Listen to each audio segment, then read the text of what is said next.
Hey, everybody, it is time for the animal messages for August of 2025. So we're in the 8th month of the year, and we've had we'll have our 8th message right now. So I just wanted to kind of reflect a little bit on what we've gone through, where we've been this whole year with the animals. So as you know, 2025, the entire theme for the year is faith. And it's not necessarily religious or it's not necessarily spiritual, but it's like a belief in yourself, a belief in all that is, being able to have faith in your relationship with your animal, have faith in the fact or the fact, I say fact, because to me it's a fact that they're working with you for your greatest and highest good, that they're coaching you along your path, your journey to become whole or more whole. So faith is the message or the lesson or the theme for the entire year. And that was also the work that we did in January. Then in February, we went on to be and finding ways to be ourselves, but having our animals work with us to point out maybe when we weren't just being or when we needed to step into who we are and be. So that was February. And then in March, we were accept. We were at accept. So what can we accept about ourselves? Where can we find things about ourselves that we might not give ourselves credit for? And also accept that too, right? We do a lot every single day, both inner work as well as helping others, as well as moving ourselves forward. And to some degree, we have to accept like who we are in all of that. And then also accept that there are things that we can't change. And not to allow that to, drag us down and make us crazy and all that other stuff. So that was March. And then we moved into April with intolerance and finding those pieces, or those situations that came up that brought intolerance up for us. So for example, when Lucas doesn't want to do what I say, that creates some intolerance in me for his behavior. But what is that sticky bit in there that it's like, why am I intolerant of that? What is it about that behavior that's coming to the forefront that I need to think about? Is it because I'm asking for control? Is it because I want him to bend to my will? And, but what's really even behind the control? What's causing that control? And usually it's negative beliefs, the stories that we tell ourselves about ourselves. And so we create these behaviors in an effort that we don't have to listen to those negative beliefs. So if I, like, for example, want control and his not coming when I call him or whatever is, I want that control of him, but yet it's really that difference is like, oh, wait, I want control because I may not feel safe, secure, and protected. If I don't have ultimate control, he may get away from me, but that's also trust. So what is all behind that? So that was intolerance. And then we moved into May with stillness and being able to find those moments in a practice, generating a practice, even if you will, of finding time to be still every single day. Stillness is just so important, right? We have to calm down all those thoughts. We don't want to squash them. We don't want to push them away, right? Because that's energy and it sticks in our body, but we do need to allow ourselves some space and some time for stillness, which then we moved into June with curiosity and allowing our animals to show us new things. Like, for example, today, Lucas and I were walking and he stopped at this one spot and was sniffing it in a way, though, that was like really gingerly and really tenderly. And I thought, what is that? So I walked over and it was a little baby bird. I think it was either a woodpecker or a flicker. I'm not 100% because it was new-ish, right? It was probably maybe about that little big around and I was like, oh my gosh. And so but knowing that, also curious and working with him, which was the message for July, we stopped for a second and I called the nature center and said, what can I do? And they said, oh, put it next to a tree and it will climb up back to its nest, which is exactly what I did. I had dog bags that I used as gloves and exactly what I did. And it did. So anyways, but being curious about what he was showing me, that is still an ongoing practice. And that was for June. And as I mentioned, then July was with. How can we work with our animals for our growth? How can we walk with them? How can we sit with them? How can we be with? And it was really just about, instead of being the caregivers and the there is a prevalent thought out there that we're the dominant species. That's not necessarily a belief that I hold, but how can we kind of, become more with them?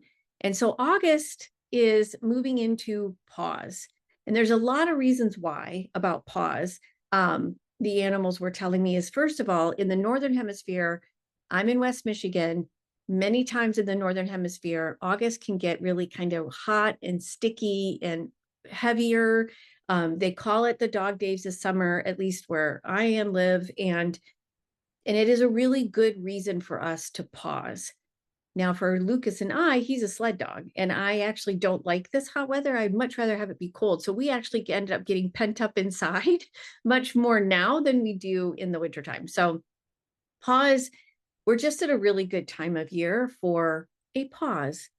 Also, for me personally, August is the month that my dad passed away last year unexpectedly. So this is going to be an interesting month for me and for Lucas, because Lucas, from a human design perspective, is a reflector. So he reflects very much so my emotions, what I'm feeling, in an effort for me to tune into my own. And so this is going to be an interesting month. And so pause said, that he actually was like, this is a really good idea, but it actually came from many of the animals within the nature preserve, as well as the larger animal collective.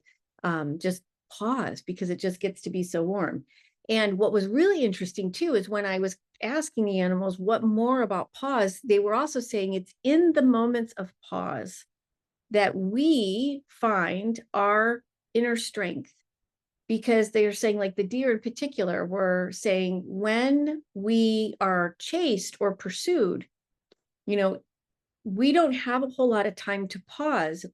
However, when we get to a certain point and can pause, we're able to take a breath, we're able to reset, we're able to reconnect, we're able to see where is it that we need to go next. The rabbit said this too, also from a being pursued perspective, but they were saying also, and this is the larger collective, when we give ourselves that moment to pause, we may be in a conversation that might not be serving us. If we pause, it lets us downshift. It lets us take that breath. It lets us go, wait, this may not be in my greatest and highest good right now. And in that moment, you are ultimately standing in your own power and in your own strength. So when we can watch our animals, and even tune into our own selves, right? Because we are animals too.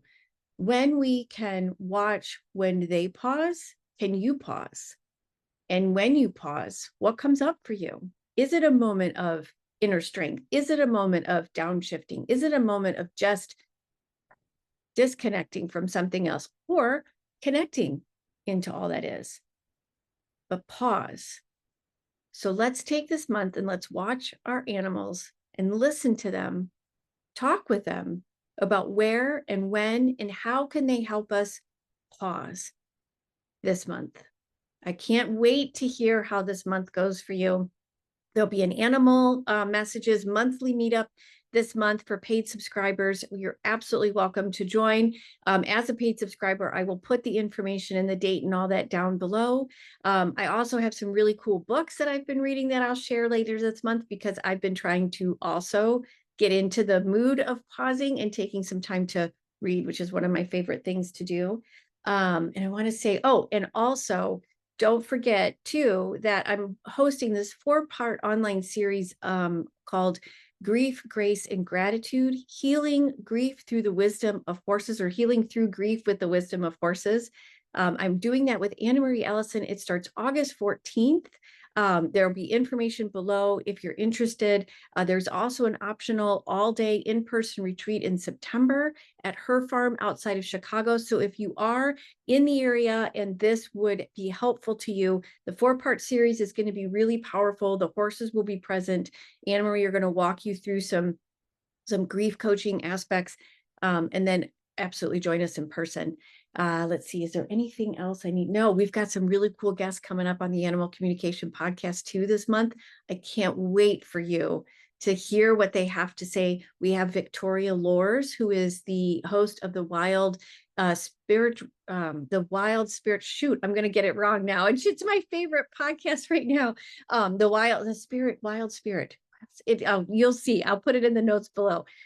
But we've got Victoria Lohr, we've got Dr. Jennifer Freed is going to be joining us on the podcast this month to talk about pets and astrology. So please stay tuned for all the things that are coming in August. Lots of podcast stuff to give you a chance to pause as well. So can't wait to hear your stories. Feel free to comment and share below as well in the comments. Yeah, and let me know how it goes for you. All right. So August, pause.